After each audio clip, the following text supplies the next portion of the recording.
반갑습니다. 주한청입니다.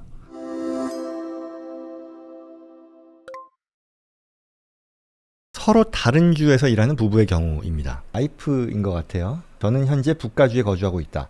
남편이 워싱턴 주에 있는 회사에 취업을 해서 이사 가게 됐다. 8월부터 이주를 해야 하는데 한국에서 오리엔테이션 뭐 이런 게 있겠죠. 1, 2개월 있어야 할지도 모르겠고 그 후에는 시애틀, 워싱턴 시애틀이죠.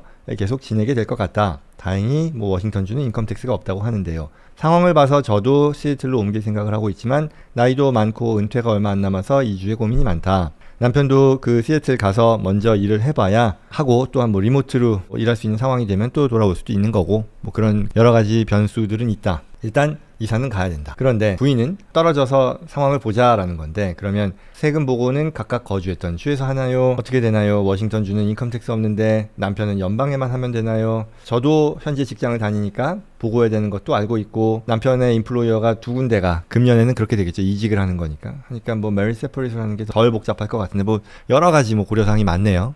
이때 어떻게 결정하면 좋을까인데요. 여러 가지 고려사항이 많지만 결국은 하나하나 실타래를 풀기 위해서는 큰 그림을 먼저 봐야 되겠죠. 중요한 건 뭘까요? 첫 번째는 캘리포니아와 워싱턴 주의 차이를 우리가 인식해야 되겠죠. 캘리포니아는요, 스테이트 인컴 텍스가 있어요. 그것도 높은 스테이트 인컴 텍스가 있죠. 그리고 캘리포니아는 거주자에 대해서는 월드와이드 인컴 텍스죠. 좀 더 정확히 얘기하면 타주에서 내는 소득세를 캘리포니아에서 뭐 활용해서 줄이는 방법도 있긴 하지만 그거는 너무 복잡해지니까 얘기 안 하고 캘리포니아 거주자면 내가 워싱턴에서 벌건 한국에서 벌건 어디서 벌건 캘리포니아 정부는 1차적으로 과세를 한다는 얘기예요. 그리고 캘리포니아에서 비거주자가 되면 캘리포니아에서 번 소득에 대해서만 캘리포니아는 과세를 하게 되겠죠. 워싱턴 주는요, 그에 비해 개인은요 소득세가 없어요. 캐피탈 게인 텍스가 최근에 작년부터인가요 좀 생겼는데 지금 얘기하는 건 그게 아니라 근로소득이니까요 해당 없다고 보고 그래서 워싱턴 주의 거주자가 되건 아니면 비거주자건 간에 소득세는 없다라고 보면 됩니다. 그런데 지금 이 부부는요 남편이 캘리포니아에서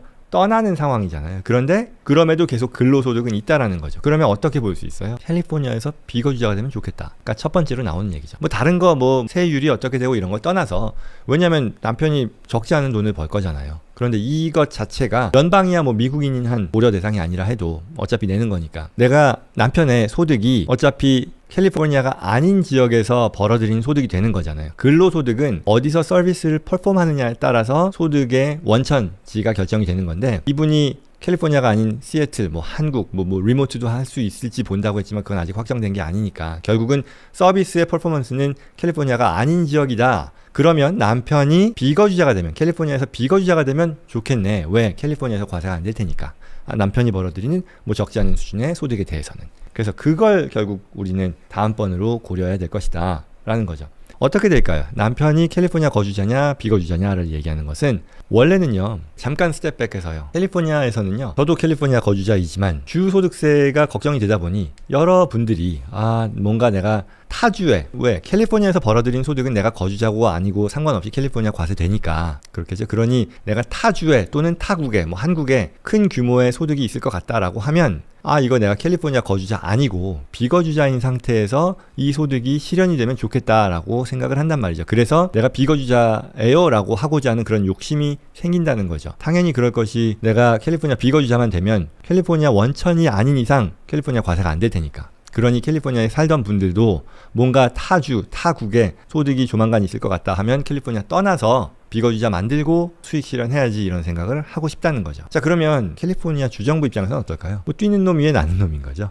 똑같아요. 주정부 입장에서도 당연히 캘리포니아 거주자들이 그와 같은 모티베이션이 있다. 그와 같은 이유로 캘리포니아 비거주자가 되고자 한다는 그런 욕심이 있다는 걸 알아요. 그러니 웬만하면 거주자로 만들고 싶겠죠. 왜? 과세 소득을 확보하기 위해서라는 거죠. 물론 근거가 안 되는데 무조건 그런다는 게 아니라 결국 주정부 입장은 이거잖아요. 당신이 캘리포니아에서 정말 비거주자가 된 게 아닌데 어떤 인컴 이벤트 그 기간 동안에만 비거주자 되려고 그렇게 한 거 아니냐라고 의심한다는 거죠. 뭐 이해됩니다. 나쁜 게 아니라 충분히 합리적인 의사결정인 거잖아요. 주정부의 입장에서는. 결국 그러다 보니 내가 캘리포니아를 떠났는데 이게 떠난 게 정말 비거주자가 된 거냐 아니면 일시적으로 떠났느냐라는 것에 대해 항상 논쟁의 대상이 된다는 거죠. 그런데 이분 같은 경우는요. 캘리포니아에서 떠나는 게 회사 이직이죠. 그래서 이런 게 있어요. 보통의 경우는 이게 거주자 비거주자를 따지는 데 있어서 팩트 앤 서컴스턴스로 따지는데 이 주 법에 따라 만약 캘리포니아 거주자였던 사람이 고용과 관련해서 반드시 타주 또는 타국으로 가야 하고 그 고용 계약에 따른 기간,